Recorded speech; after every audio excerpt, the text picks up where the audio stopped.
We have gone over the fiscal cliff, and now the country waits for another vote in Congress to learn whether or not a deal that passed the Senate this morning will pass the House as well. All in all, in an effort to prevent middle-class tax increases. But the House has been in session since noon, and they have yet to vote on a plan. Now the fate of the bill is in doubt after GOP House Leader Eric Canton said he opposed it. This Senate will spare the middle class, but raises tax on those making over $400,000 a year. Jobless benefits were extended for millions of those who are unemployed, but massive cuts to the military and other federal agencies were delayed for 2 months. Tonight, Congressman Bill Huizenga joins us live over the phone to talk about these negotiations. First off, if you could, Congressman, bring us up to speed, if you will, on what is happening right now in Washington. Yeah, and actually, Leon, good to be with you. We are literally in a conference right now. I just stepped out to make this call with you, debating and internally on the Republican side what our response needs to be. And as you had pointed out, our majority leader Eric Cantor has said that he opposed the bill as it is currently written out of the Senate. I agree with that. I concur with that. This is a very bad situation because the bottom line is there's $640 billion in new revenue with only $15 billion in cuts. And at the end of the day, we're looking at $330 billion in new spending. We're going the wrong direction. And obviously, when the president had said he was looking for $2 or even $3 in cuts for every dollar in revenue, that isn't the case, and we're actually going the wrong direction. Congressman, if you could, please talk to us about the tenor of this meeting with the Republican leaders, because we know even on the Republican side, you're all not on the same page. Is this a tense meeting?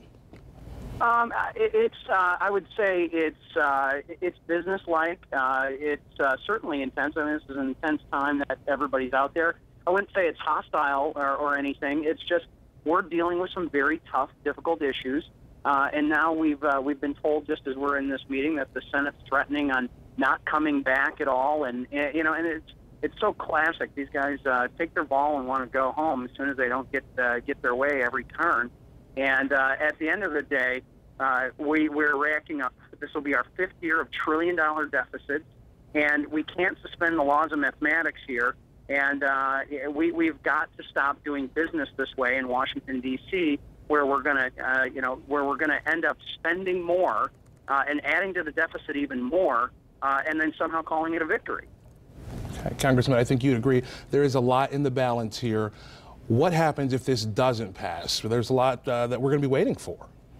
Yes, there is, and obviously, this is being described as a cliff, but many others have described this as more of a fiscal slope.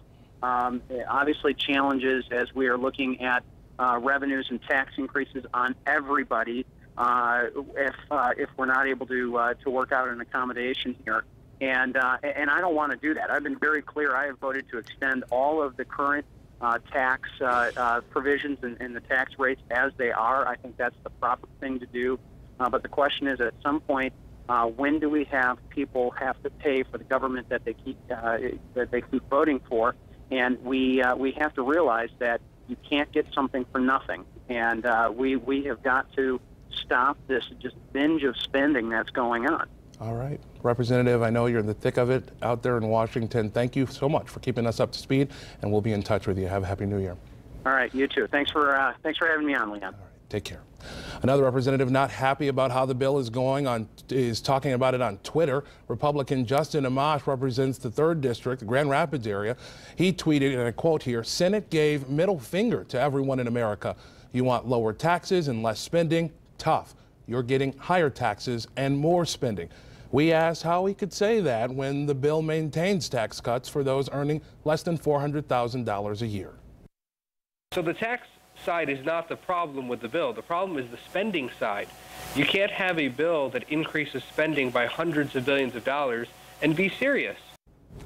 Coming up on your 24-hour news aid at 10 and 11, continuing coverage on this issue. Find out what will happen to your taxes if an agreement is not reached tonight.